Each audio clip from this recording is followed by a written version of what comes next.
kajian hati. Tenangkan hatimu. Bunda.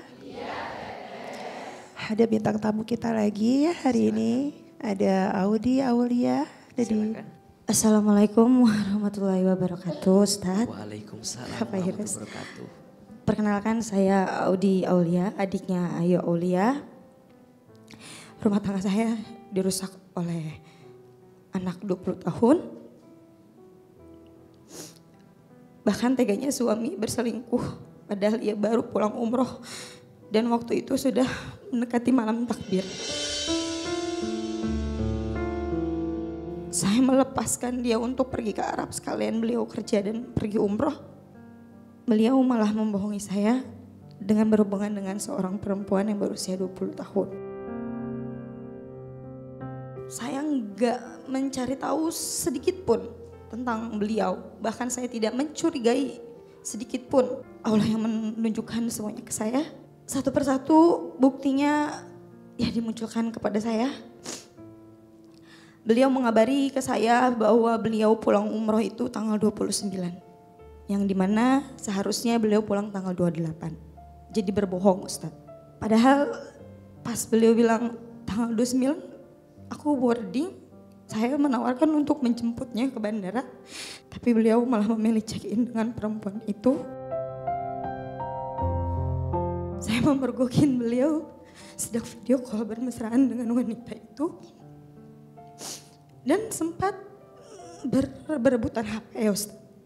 Di saat berebutan HP beliau kaget. Karena ada saya pulang ke situ beliau. Saya memaksa mengambil HP-nya. Sempat bilang mau pilih HP ini atau tidak bertemu dengan anak lagi. Dia memilih HP itu dan dibanting untuk menghilangkan bukti-bukti yang ada di HP-nya. Dan terjadilah karena perebutan HP itu tangan saya tercakar oleh beliau. Dan beliau membela diri bahwa beliau bilang beliau berselingkuh karena saya. Yang dimana beliau sudah berhubungan sama wanita ini selama 3 bulan Ustadz. Tapi setelah HP dia hancurkan, saya melihat semua buktinya. Chatting-chattingan beliau bersama wanita ini. Sampai saya cek mutasi yang dimana beliau tidak memberi uang untuk saya dan anak-anak untuk lebaran. Beliau memberi uang kepada wanita itu.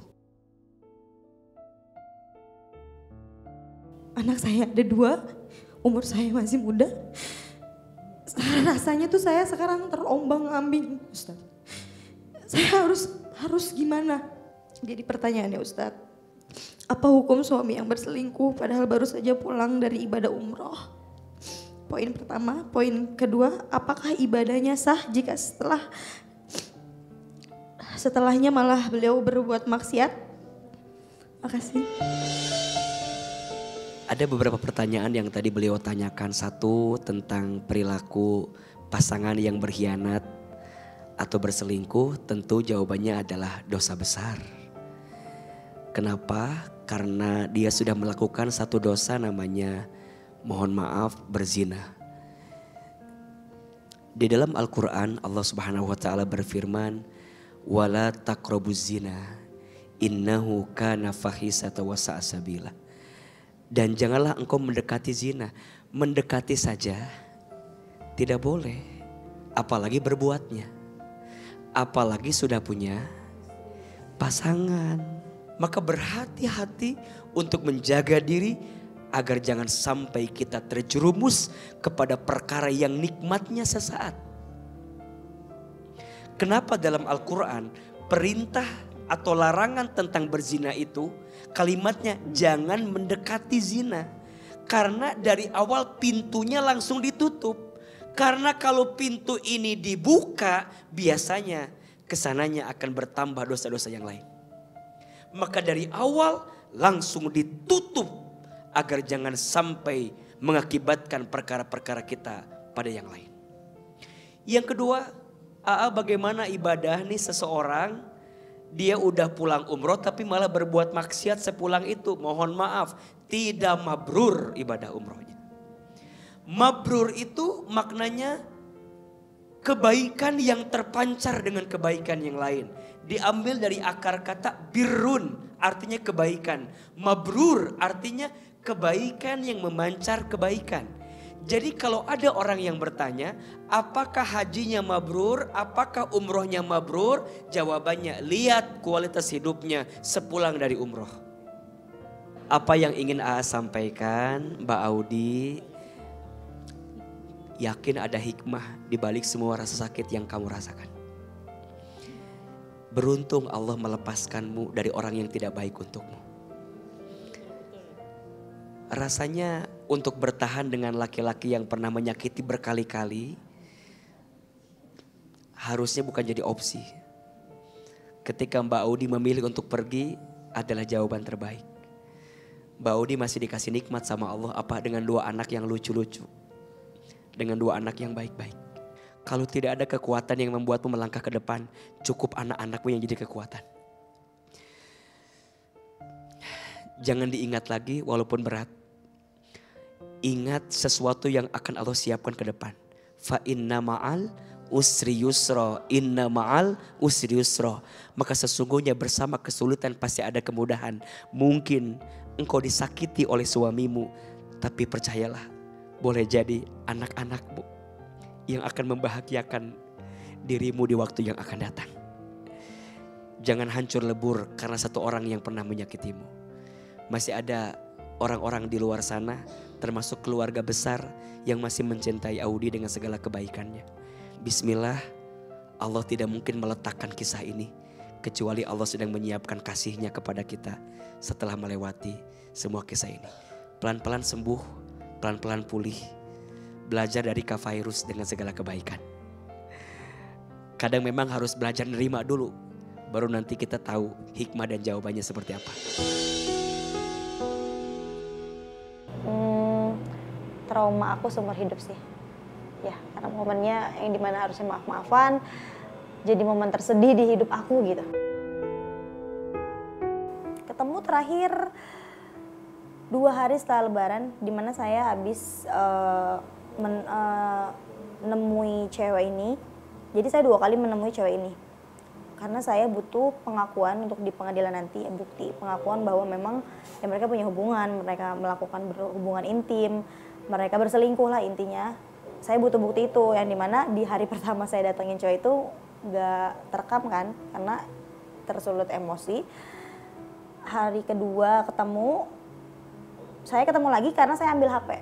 Jadi beliau ini ngasih HP ke cewek ini. Gitu. Jadi saya ambil lagi yang dimana itu ada uang saya di situ. Saya ambil HP-nya. Udah terakhir ketemu di situ. Dan nggak ada, ya gimana ya sewajarnya orang melakukan salah, dia nggak ada gitu. Kenapa Allah kasih ujian ini ke aku? Itu sih. Makanya kenapa aku datang ke sini. Tadi nanyakan juga ke Ustadz gimana caranya untuk ikhlas. Alhamdulillah sudah terjawab.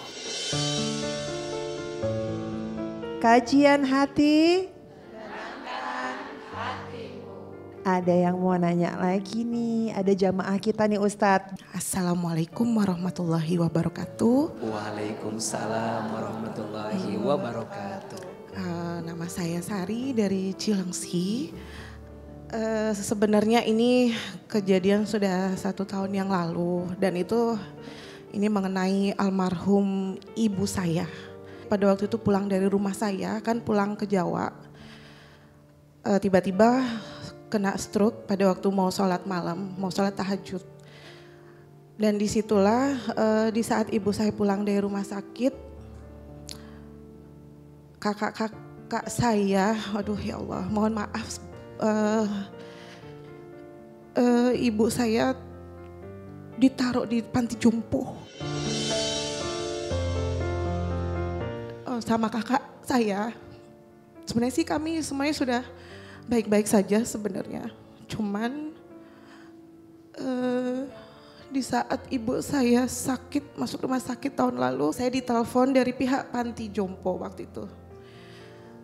Memang pada saat awal-awal ibu saya ditaruh di panti jompo, saya sebagai adiknya waktu itu tidak tahu. Dan itu kesepakatan kakak tertua saya. Saya kaget waktu itu dan kita semuanya sempat kisruh di antara anak-anak. Bahkan saya sebagai anak yang bungsu mungkin paling frontal, paling kasar mungkin Ustadz. Karena saya waktu itu tidak terima. Akhirnya saya sempat 2 tahun saya tidak bertegur sapa dengan kakak-kakak saya, 2 kakak saya. Saya tidak berniat untuk memutus pada waktu itu, memutus tali silaturahmi antara kakak beradik. Tapi waktu itu saya sakit banget, sakit luar biasa karena ibu saya di saat waktu itu udah kena sakit stroke. Malah ditaruh di panti jompo dengan alasan keputusan yang terbaik katanya. Pada tahun lalu di saat puasa ibu saya koma, kan saya ditelepon dari pihak panti jompo, ini ibu gimana, sempat video call. Akhirnya saya sudah buruan dibawa ke rumah sakit. Pada waktu saya udah pulang menjenguk ibu saya sempat dirawat 1 minggu kalau nggak salah. Biar rumah sakit memulangkan. Tapi ternyata ibu saya dipulangkan lagi di panti jompo. Bukan malah di rumah anak-anaknya. Di situ. Izin, kenapa waktu itu ketika ibu tidak setuju mamah di panti jompo, kenapa nggak ditawarkan di rumah ibu misalnya? Waktu itu saya sudah sempat menawarkan bahwa ibu saya nggak mau, takut merepotkan anak yang di Jakarta.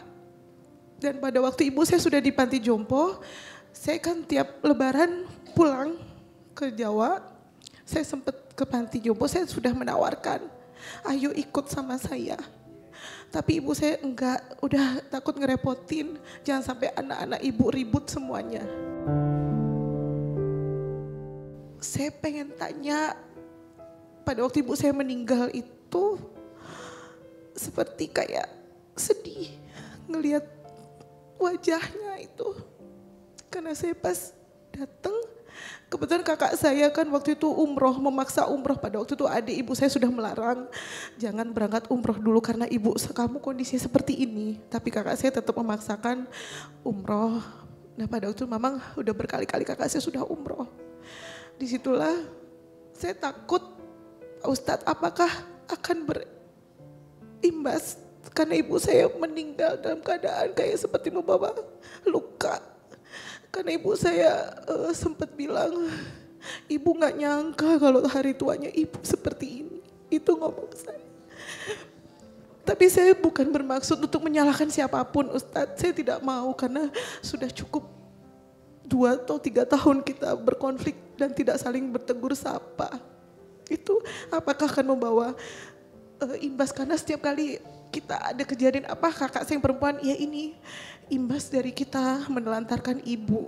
Itu sekian Ustadz. Assalamualaikum warahmatullahi wabarakatuh. Waalaikumsalam warahmatullahi wabarakatuh. Baik, ada 2 hal yang ingin Ahilman coba berikan jawaban. Yang pertama, belajar dari kisahnya Ibu Sari sekeluarga. Memang berbakti kepada orang tua itu pahalanya sangat besar karena cobaannya juga berat. Maka kata Nabi SAW, orang tua itu pintu surga yang paling tengah. Jika engkau ingin masuk surga melalui pintu yang paling tengah, maka berbuat baik kepada siapa? Orang tua. Dalam hadis yang lain Nabi menyampaikan rogima anfuh, rogima anfuh, rogima anfuh. Celaka menyesal, celaka menyesal, celaka menyesal. Rugi siapa? Orang yang masih punya orang tua tapi dia tidak bisa masuk surga. Kenapa? Karena dia lupa berbakti kepada orang tua. Saya tidak tahu pastinya seperti apa. Tapi kalau husnuzon saya, kakak juga mungkin waktu itu tidak mungkin tanpa alasan menitipkan ibunya di panti jompo. Pasti ada pertimbangan. Mungkin keadaannya, mungkin kondisinya, mungkin juga ibu yang dalam tanda kutip juga tidak mau bersama anaknya. Tapi rasanya kalau saya jadi ibu waktu itu, saya akan memaksa ibu saya untuk ikut bersama saya. Ketika kondisi kakaknya nggak bisa dan nggak mau karena situasinya, ya sudah. Dan ibu mampu, ibu siap, ibu kudu maksa walaupun memang ibu nggak mau, ibu kandung nggak mau. Tapi kan kondisinya berat. Sekarang kita nggak bisa juga nyalahin kakak karena kondisinya. Kakak juga tidak dibenarkan dengan pilihan yang dilakukan. Tapi apa yang terjadi sudah terjadi, jadi pelajaran. Sekarang ibunda sudah wafat. Maka doakan ibu. Semoga ibu mendapatkan tempat yang terbaik. Semoga Allah lapangkan alam kuburnya. Allah terima iman Islamnya. Allah ampuni dosa-dosanya. Adapun yang menjadi beban ibu sebelum meninggal itu sudah lewat. Kalau ada adik, kakak, anak-anak tidak rukun bertengkar selepas orang tua meninggal, justru itu yang akan jadi sesuatu yang menyedihkan untuk orang tua kita di alam kubur. Jangan katakan yang sudah mati itu mati, tidak. Bal ahya, mereka itu hidup. Akan tetapi mereka berbeda alam dengan kita. Salam untuk keluarga besarnya Teteh. Semoga dengan kajian hati kakak-kakak yang di sana bisa melembutkan hati untuk merangkul adiknya yang masih sakit hati dengan keadaan kemarin. Dan Teteh juga di sini bisa melapangkan hati untuk memaafkan sikap kakak yang barangkali tidak tepat dalam pandangan Teteh. Insya Allah rukunnya Teteh bersama kakak akan membahagiakan ibunda di alam kubur dibanding berantemnya Teteh dan kakak.